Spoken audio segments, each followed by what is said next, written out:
So another great feature of After Effects is that if you just drag it to this point, then it just automatically creates a new composition. But here we don't need that, so I'm just going to drag it around here, and I created this video in After Effects.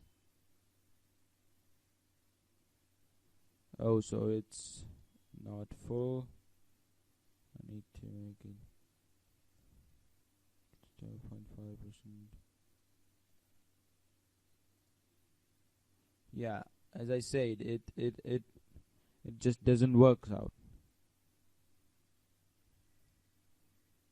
So let me just delete it and delete this adjustment layer.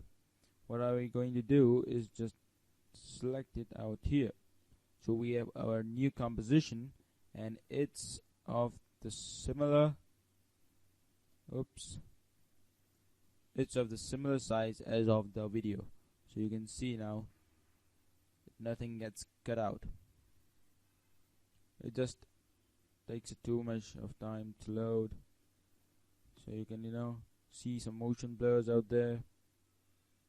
This is a motion blur, you can see it. Yeah, so this is a animation created through After Effects. But what I was going to tell you was about adjustment layers. So if you just create a layer, new, Control Alt Y, that's for an adjustment layer, and you see that an adjustment layer just really comes out here. And then what you can do is go to presets, effects and presets, and then let's just go with color distortion, and let's just add black and white to this. So if you just change something, if you want to change something in there, you can just make it go all inside it. And even if I add a shape layer like this, and oh, it's acting as a mask, so it won't work. But what we need is a new shape layer, and let's just keep it inside the adjustment layer. Oops. Just hold it, and down. There we go. And let's just create a layer of the color, whatever color, it will just come black and white. Let's just make it go full black. Alright. So the rectangle, oh sorry, it won't show up because it's below the footage. So what you need to do now is go to you need to drag this above. There we go. We can see that here. And let me just change the color. Perhaps you can change it. You can change the color from here, or even you can change the color from the color window that I have not enabled right now. Let me just make it this one. Alright. So I just used the red color. Still it's black and white. Why? I didn't add any effect to the shape layer, but what I did was I created an adjustment layer and added an effect to it that was the black and white effect, and you can see everything under it comes as black and white. So it just saves a lot of time. That's the use of adjustment layer, and you can see as we delete it, it just comes as right. So let's just delete the other part. There we go. And let's just delete the second comp. We were working with the first comp, 33.3%. There we go. And you have a lot of things there. You can just use the RGB. You can just I just explained you that what is RGB, red, green and blue. in Illustrator. So if you just want the blue, just want the green, just want the red shades, you can select it, and this just takes a snapshot and saves it, and you can see the snapshot by using this one. And this is the toggle mask and shape path visibility, so you can just see where your path of your shape is. The path of your shape will be visible through this if you select this on. And then we've got choose grid and guide options. You can choose a grid if you want one. If you don't, you don't need one.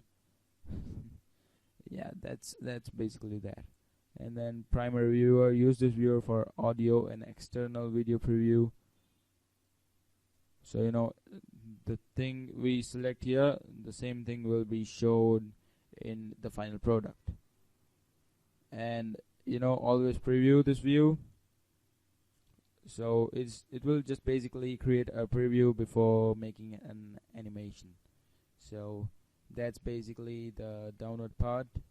And region of interest, if you want the region of interest to be the half, you can do that.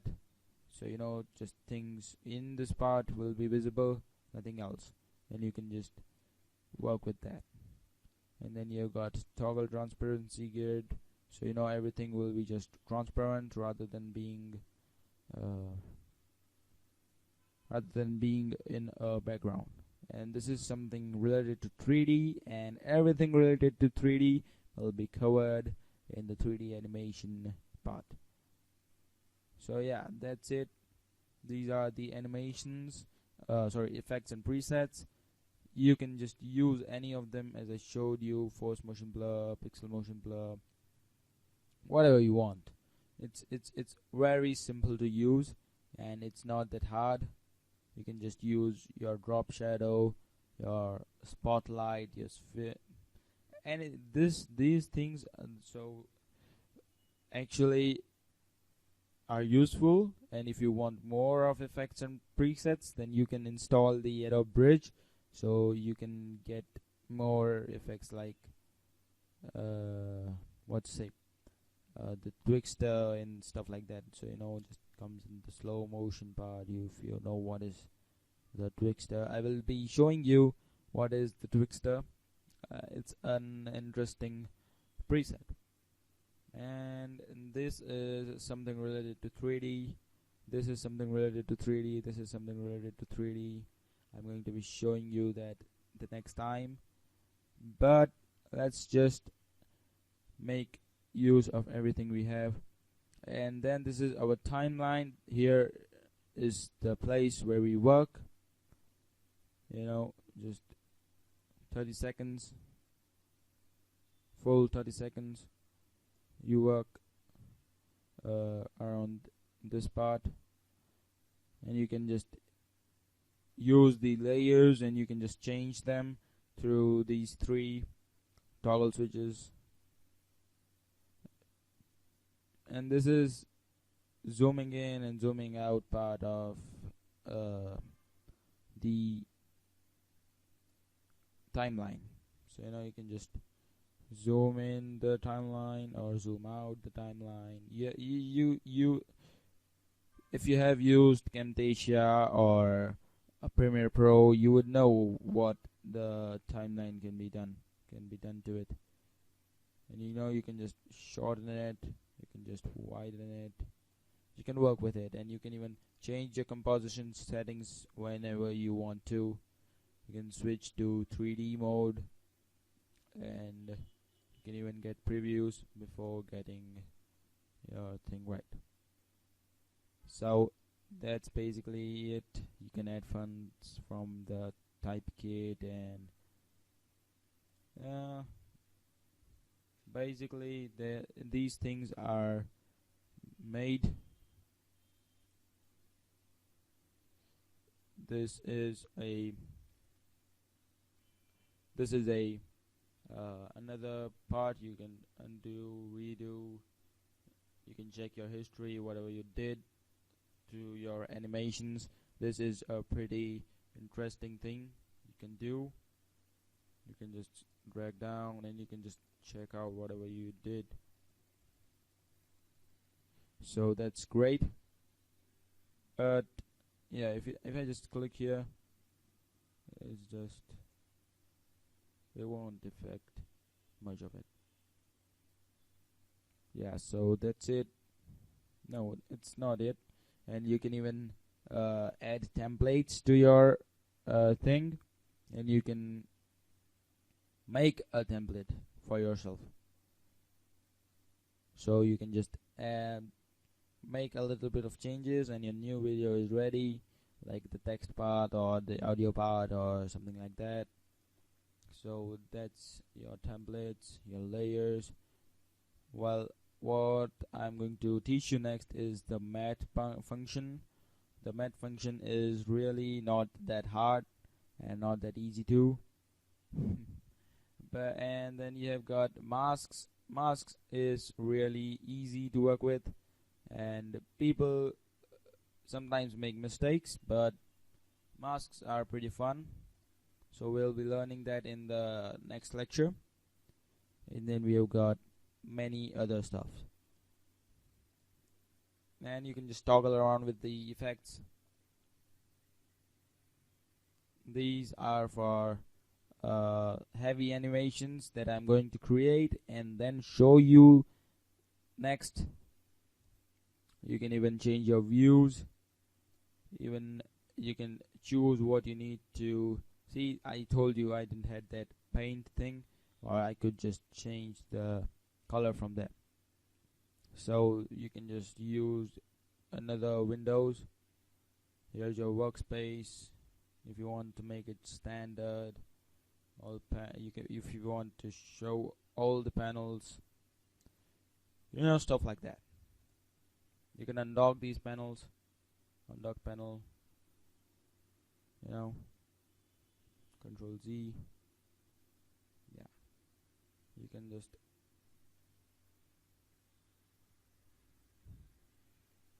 even just close the panel. Yeah, it's upon you, and just make things as it is. And you can even change your workspace, reset standard. Yes, so it just comes in as it was before.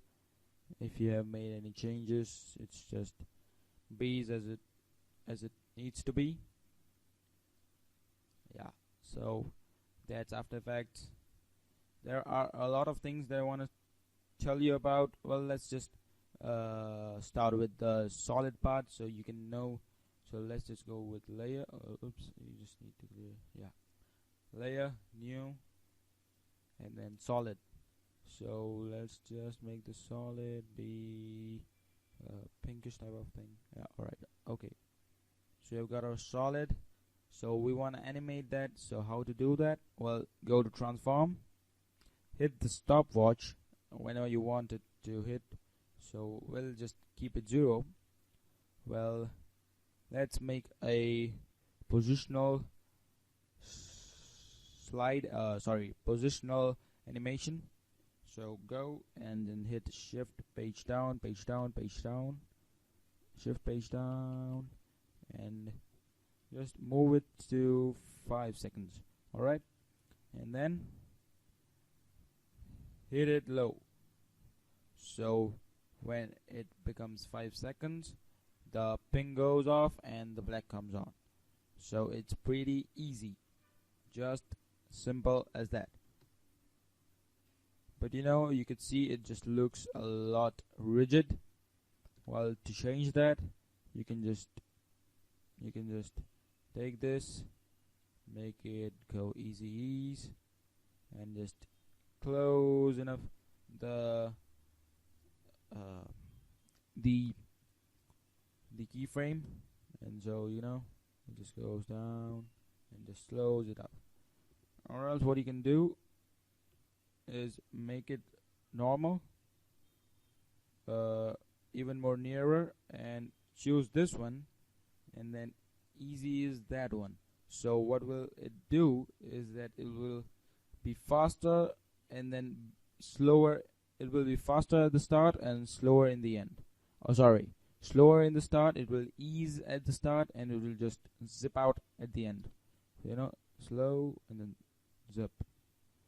That's how easy it works. It's not that rigid. And then you can also, what you can do is add motion blur. So it just adds a bit more to your animation. And the next thing can also be done, that is using your keyframe velocity. So if the outgoing velocity is 0, you can just make it high. Let me make it 76 and okay. So you know when it will just go too fast. So, and boom. So let me just make this one a bit more nearer. So it looks clean. So there we go. You have made a basic animation till now, a solid animation. There we go.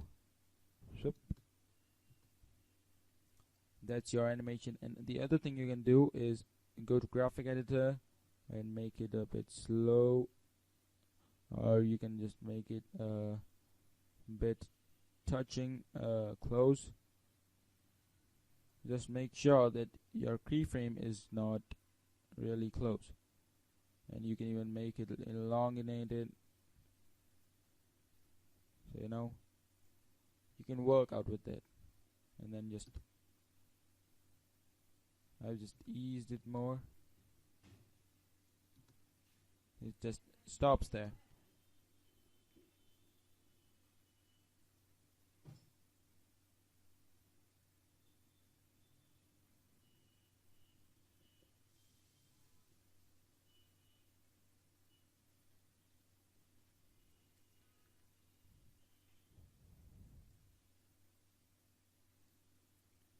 Yeah, so that's a basic animation for you. And you know, if you just don't stop it, it just goes and on and on and on. You just need to stop it. Yeah. So there we have a very basic animation of hers. And let me just delete it. And the other thing is this one, Draft 3D, that I'm not going to show you right now because it's in the 3D section. The 3D lecture, sorry, not the section. And then let me just make a shape layer and hit Alt and then hit Alt. Let me just create a circle, ellipse, and the fill must be a red, blue, yep, making it blue. And let's just add a window, that is our paint window. Yeah, and we don't want any strokes, so just hit that.